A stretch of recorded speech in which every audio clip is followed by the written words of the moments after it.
Hello students, once again a very good morning and welcome back in the session of cost accounting. Now students, from yesterday we started with the unit number 4, that is contract costing, in which the following theory topics we already discussed, right? Which one was? First one was introduction, then after contract account, then expenses of any contract, then after contract ledger. I hope you have written this pro forma of contract account in which the expenses are recorded on the debit side and any income or amount received must be recorded on the credit side of contract account. Now students, our next topic was certified work, uncertified work and work in progress. I hope you are clear. Why? Because you must be clear with these terms. આ terms clear હશે તો જ practical exams છે examples એ calculate કરી શકશો. So must be clear with this. Then after we discussed the ascertaining the profit or loss of the contract. તમે કોઈ contract receive થાય છે, તમે પ્રોફિટ થાય છે કે લોસ એ કઈ રીતે નક્કી કરો છો? It will depend upon the completion of your contract. If the contract is complete within a year, જો તમારો contract before year ending complete થઈ જાય છે તો જે પણ profit or loss છે એ transfer ક્યાં કરો છો? It will be transferred to P&L account. જો કોઈ કોન્ટ્રાક્ટ છે ઇનકમ્પ્લીટ છે, that means કે યર એન્ડિંગ થઈ જાય છે 31st માર્ચ કે 31st ડિસેમ્બર આવી જાય છે અને હજુ સુધી તમારો કોન્ટ્રાક્ટ છે કમ્પ્લીટેડ છે નહીં. In that case it will depend upon the quantum of work completed. તમારું વર્ક છે કેટલું કમ્પ્લીટેડ છે એના ઉપર કેલ્ક્યુલેશન છે ડિપેન્ડ કરશે. If very less work is done in case of incomplete contract, contract incomplete છે અને ખૂબ જ ઓછું કામ થયેલું છે, less than 25% work is done, તો પ્રોફિટ છે એ ક્યાં ટ્રાન્સફર કરવાનો છે? Work in progress account. And if there any loss, then it will be transferred to P&L account. Next, if substantial work is completed, that means work done is more than 25%. So work done is more than 25% છે. In that case, જો profit થાય છે students તો એ total પ્રોફિટમાંથી 2/3 profit on cash basis આ formula apply કરીને તમારે ટ્રાન્સફર કરવાનો છે P&L અકાઉન્ટ અને એ ટોટલ પ્રોફિટમાંથી આ 2/3 પ્રોફિટ P&L અકાઉન્ટમાં ટ્રાન્સફર કર્યા પછી જે પણ રિમેનિંગ પ્રોફિટ છે એ તમે ટ્રાન્સફર કરો છો to work in progress account. આ ખાસ યાદ રાખજો સ્ટુડન્ટ્સ, આ કેલ્ક્યુલેશન આવડવી જોઈએ, ફોર્મ્યુલા યાદ રાખવાની છે, રાઈટ? તમારા સમ્સ મેજોરિટી કેસીસમાં ક્યાં હશે? When work is completed more than 25%, right? ત્યારે તમારા ટોટલ પ્રોફિટમાંથી 2/3 પ્રોફિટ આ ફોર્મ્યુલા મૂકી અને જે આવે અમાઉન્ટ એ ટ્રાન્સફર કરવાના થશે P&L અકાઉન્ટમાં અને ટોટલ પ્રોફિટમાંથી આ બાદ કરતા જે રિમેનિંગ અમાઉન્ટ છે એ તમારે ટ્રાન્સફર કરવાની થશે to work in progress account. Instead of profit, if loss is there, then the whole amount of loss must be transferred to P&L account. So in this way we will transfer the amount of profit or loss in every type of contract. Contract complete હોય તો કઈ રીતે અને incomplete છે એમાં less than 25% work done હોય તો આ રીતે and more than 25% work done હોય તો આ રીતે તમારે profit calculation છે કરવાની રહેશે. So now from today we are starting with the practical examples of contract account. Before we will start, let me tell you students, contract account ના sums એ થોડા difficult છે, technical છે, એટલે હરેક સેશન વ્યવસ્થિત રીતે અટેન્ડ કરજો તો જ આવડશે, અધરવાઇઝ આવડશે નહીં, right? So must be conscious while calculating and understanding the sums of contract accounting. Why? Because the weightage is of 20 marks. Right? Weightage છે એ 20 marks છે, so you cannot ignore these sums, right? So must pay attention. Let's start with the practical examples. In your BCom Sem 3, the unit of contract costing is given, right? તમારા BCom Sem 3 ની ટેક્સ્ટબુકમાં contract costing નું unit છે આપેલ છે. From there only we will start with the practical examples. First, we will calculate the sum of first type, that is when the contract is completed. That means કે તમારો contract છે એ within a year શું થઈ જાય છે?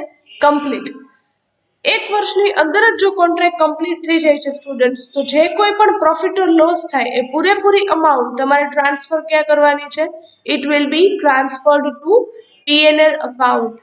આપણે પહેલા જ વાત થઈ કે કોન્ટ્રાક્ટ કમ્પ્લીટેડ છે સ્ટુડન્ટ્સ, તો ક્યાં ટ્રાન્સફર કરો છો profit or loss? It will B transfer two PNL account, right? So let's start with the calculation. First sum. Question number 1 given in your SEM 3 textbook on page number 346. Page number 346 પર question number 1 તમને આપેલ છે, right? Question ની પહેલા જ તમને clear કરેલ છે when the contract is completed. આ કયો સમ છે કે જ્યારે તમારો કોન્ટ્રાક્ટ છે શું છે વિધિન અ યર કમ્પ્લીટ થઈ જાય છે. અને આ ઇન્સ્ટ્રક્શન ના હોય સ્ટુડન્ટ્સ તો પણ તમને ક્વેશ્ચન રીડ કરતા એ આઈડિયા હોવો જોઈએ કે કોન્ટ્રાક્ટ કમ્પ્લીટ થાય છે કે નહીં. Okay, so keep the textbook in front of you and read the question carefully. On 1st January 2012, a contractor undertook a contract number 101 for building a road which was completed on 30th September 2012. Students, contract મળે છે ક્યારે? 1st January ના, right? Contract number તમને આપેલા છે, but obvious છે contractor છે એમના જે નંબર ઓફ કોન્ટ્રાક્ટ્સ એકથી વધારે હોય એટલે એને શું કરેલું હોય? Numbering, right? તો અહીંયા કોન્ટ્રાક્ટરનો આ કોન્ટ્રાક્ટ નંબર શું છે? 101. શેના માટેનો છે? ફોર બિલ્ડિંગ અ રોડ. રોડ બિલ્ડિંગનો છે, રોડ કન્સ્ટ્રક્શનનો કોન્ટ્રાક્ટ છે. એ કન્સ્ટ્રક્શન કોન્ટ્રાક્ટ કમ્પ્લીટ ક્યારે થઈ જાય છે? On 30th September 2012, right? The following information is available in respect of contract number 101 for the year ended on 31st December 2012. તમારું યર એન્ડિંગ ક્યારે થાય છે? 31st December, right? Okay, year starting છે 1st of January. Contract છે in middle of the year 30th સપ્ટેમ્બરના complete થઈ જાય છે. That means before year ending તમારો કોન્ટ્રાક્ટ છે એ શું થઈ જાય છે? Complete, right? Okay, now details are given. Okay students, પહેલા તો as you know we are preparing in every sum contract account. આપણે હરેક સમમાં કોન્ટ્રાક્ટ અકાઉન્ટ જ પ્રિપેર કરવાનું રહેશે. So first of all give the heading in your book when the contract is completed. Write down question number 1, page number 346, right? And draw the contract account. You already know the pro forma of contract account. Format તમને ખ્યાલ છે. There are two sides, debit and credit, and on each side 3 columns. Title કઈ રીતે આપો છો? Write down contract number 101 account. Write down over here contract number 101 account, right? Okay, and draw the account. One by one we will see the detail and decide whether it will be recorded on debit side or on credit side, right? First one is given materials directly purchased. Material purchase કરો છો contract માટે. Okay, purchase કરો છો, that means it's your expense. So debit થશે કે credit? It will be debit side. So write down on debit side number 1, two material purchased. Amount is given 2,300 rupees. Next one, material supplied from stores. તમારા કોઈ સ્ટોકમાંથી કે previous સ્ટોકમાંથી તમે material છે આ કોન્ટ્રાક્ટમાં supply કરો છો, સેન્ડ કરો છો. અગેન મટીરિયલ છે that means it's your expense. So again it will be recorded on debit side. Write down to materials supplied from stores, amount 600 rupees. Next one, material returned to stores. તમે જે પણ material supply કરો છો અહીંયા એમાંથી કોઈ material due to any reason કોઈ પણ હોઈ શકે, ડિફેક્ટિવ હોય, એરર હોય, તો એ મટીરિયલ તમે રિટર્ન કરો છો. મટીરિયલ સપ્લાય કરતા હોય કોન્ટ્રાક્ટમાં તો એ ડેબિટ થાય સ્ટુડન્ટ્સ, એક્સપેન્સ છે એટલે. તો એનાથી ઓપોઝિટ જો તમે મટીરિયલ રિટર્ન કરો છો તો એ શું થશે? Credit. So write down on credit side by materials return to stores, amount 100 rupees, right? Next one, direct wages. Expense છે કે ઇન્કમ? કોન્ટ્રાક્ટર છે એમના વર્કર્સને વેજીસ પે કરે છે students, that means it's his expense. So write down on debit side to direct wages, amount 2,400 rupees. Next one, direct expenses relating to the contract. Direct expenses, again expense છે, that means on debit side write down direct expenses 200 rupees. Next one, contract price. Now students, ખાસ યાદ રાખજો, જો તમારો contract within a year complete થઈ જતો હોય, that means તમારી જે ફર્સ્ટ મેથડ છે એ when the contract is completed. જો તમારો contract within a year complete થતો હોય તો તમારે કોન્ટ્રાક્ટ અકાઉન્ટમાં ક્રેડિટ સાઇડ કોન્ટ્રાક્ટ પ્રાઇસ છે રેકોર્ડ કરવાની છે. અગેન આઈ રિપીટ, જો કોન્ટ્રાક્ટ કમ્પ્લીટ થઈ જતો હોય તો. જો કોન્ટ્રાક્ટ ઇનકમ્પ્લીટ છે તો તમારે કોન્ટ્રાક્ટ પ્રાઇસ રેકોર્ડ કરવાની નથી. Must remember, right?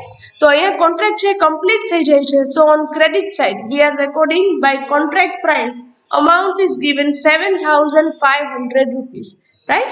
Next one, works overhead. Works overhead means factory overheads. યાદ ન રહે તો ત્યાં બાજુમાં પેન્સિલથી નોટ ડાઉન કરી લેજો. Works overhead means factory overheads.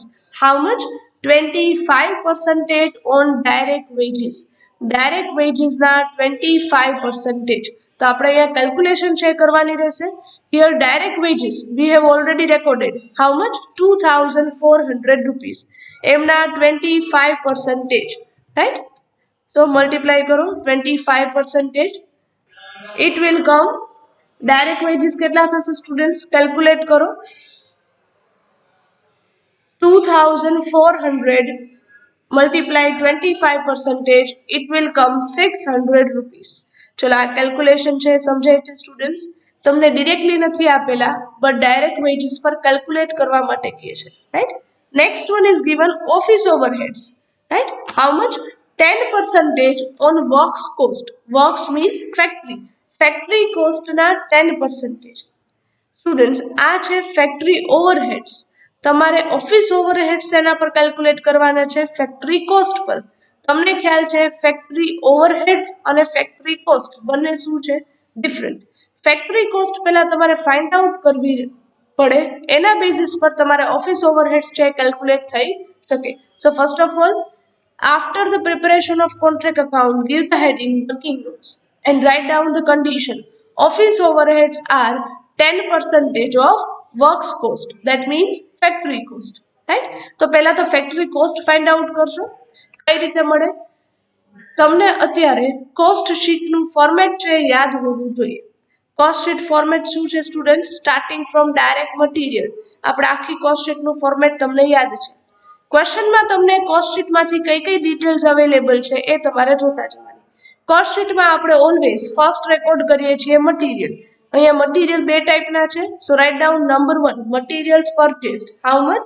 2,300. Text બુકમાં જોતા જાઓ. Second, material supplied from stores. એ પણ ડાયરેક્ટ મટીરિયલ જ છે. So note down 600. તમને યાદ હોય તો સ્ટુડન્ટ્સ, જો મટીરિયલ કોઈ રિટર્ન કરે તો તમારા સેમ 3ની ટેક્સ્ટ બુક, તમારી ફેરબુક છે એ તમારી પાસે અવેલેબલ હોય તો એ કાઢજો. મટીરિયલ પરચેસમાંથી આપણે મટીરિયલ રિટર્ન છે માઇનસ કરતા, રાઈટ? તો એ મટીરિયલ રિટર્ન અહીંયા માઇનસ કરો છો, so you will get the material consumed. Material consumed અહીંયા તમને મળે છે 2,800 rupees, right? Okay. Next one is given direct wages. તો એમાં સેકન્ડ પોઈન્ટ લખો છો direct wages 2,400 rupees. Then direct expenses which are given 200 rupees. તમારા direct material, direct wages and direct expenses આ ત્રણેને એડ કરો છો students. So now you will get your first cost, that is prime cost. Material consumed plus direct wages plus direct expenses. So it will come 5,400 rupees. તમારી prime કોસ્ટમાં તમે add કરો છો factory overheads. Prime કોસ્ટમાં add શું કરો છો? Factory overheads. How much? 600. ક્યાંથી આવે છે સ્ટુડન્ટ્સ? અહીંયા તમે કેલ્ક્યુલેટ કરેલ છે works overhead means factory overheads 600 rupees, right? તો એ એડ કરો છો. After adding this factory overheads in your prime cost you will get your factory cost. હવે બંને વચ્ચેનો ડિફરન્સ સમજાય છે સ્ટુડન્ટ્સ, રાઈટ? આ ફેક્ટરી ઓવરહેડ્સ છે જે તમે પ્રાઇમ કોસ્ટમાં એડ કરો ત્યારે તમને તમારી સેકન્ડ કોસ્ટ મળે છે ફેક્ટરી કોસ્ટ. કન્ડિશન શું છે ક્વેશ્ચનમાં? રીડ કરો. ઓફિસ ઓવરહેડ્સ એ ફેક્ટરી કોસ્ટના 10% છે. So write down in the next line. Office overheads equals to 10% of factory cost. Factory cost here it comes 6,000 rupees. એમના 10%. So office overheads will come 600 rupees. એટલે આ કેલ્ક્યુલેશન સમજાય છે students? આ ખ્યાલ આવે છે? So write down over here working note number 1, office overheads, right? Answer is 600 rupees. ચલો અહીં સુધી ક્લિયર થાય છે, right? Okay. Next question read કરો. Prepare the contract number 101 account. That means હવે કોઈ additional details તમને આપેલ છે નહીં. What have we did? પહેલા તો expenses છે ડેબિટ સાઇડ રેકોર્ડ કરો છો. ક્રેડિટ સાઇડ મટીરિયલ રિટર્નની ઇફેક્ટ આપવાની છે અને contract within a year complete થઈ જાય છે એટલે કોન્ટ્રાક્ટ પ્રાઇસ પણ તમારે ક્રેડિટ સાઇડ રેકોર્ડ કરવાની થશે, રાઈટ? હવે કોઈ ડિટેલ્સ રેકોર્ડ કરવાની બાકી છે નહીં. So now we will make a total કરો students. Total of credit side will come 7,600 rupees. બંને સાઇડ ટોટલ મૂકો છો એન્ડ ડેબિટ સાઇડ માઇનસ કરો students. Total 7,600 minus 2,300 minus 600 2,400 200 600 and 600. So profit on contract will come 900 rupees. ચલો આવે છે બધાને students? આવે છે, રાઈટ? પ્રોફિટ કેટલો આવે છે? 900. હવે તમને કન્ડિશન ચાર્ટ આખો બનાવડાવેલ છે સ્ટુડન્ટ્સ. જો contract within a year complete થતો હોય, રાઈટ, તો પ્રોફિટ થાય કે લોસ થાય એ ટોટલ અમાઉન્ટ તમારે ટ્રાન્સફર ક્યાં કરવાના છે? It will B transfer two P&L account. So write down over here 900 rupees profit, it will be transferred to profit and loss account. So write down to P&L account into bracket profit. ચલો અહીં સુધી clear થાય છે students? આ સમજાય છે? This is your final profit on completion of the contract that you are transferring to the P&L account. So in this way we will prepare the contract account in first method, then that is when the contract is completed, right? Within a year contract complete થઈ જાય તો તમારે આ રીતે સમ છે એ calculate કરવાનો થશે. Expenses debit side, કોઈ રિટર્ન અમાઉન્ટ છે, સેલિંગ છે કે પ્રોફિટ છે તો એ ક્રેડિટ સાઇડ, અને કોન્ટ્રાક્ટ પ્રાઇસ છે ખાસ એ પણ ક્રેડિટ સાઇડ રેકોર્ડ કરવાની થશે, રાઈટ? ચલો સમ છે એ સમજાય છે સ્ટુડન્ટ્સ? કોન્ટ્રાક્ટ અકાઉન્ટના બધા સમ વ્યવસ્થિત રીતે તમારી બુકમાં કેલ્ક્યુલેટ કરજો અને સમજજો. અધરવાઇઝ એક પણ સમ કોન્ટ્રાક્ટ અકાઉન્ટનો નહીં આવડે students. So must be clear with that, right? Okay, note down this working note in your book. Okay, so here with this we are ending up our this session. Thank you very much and have a nice day.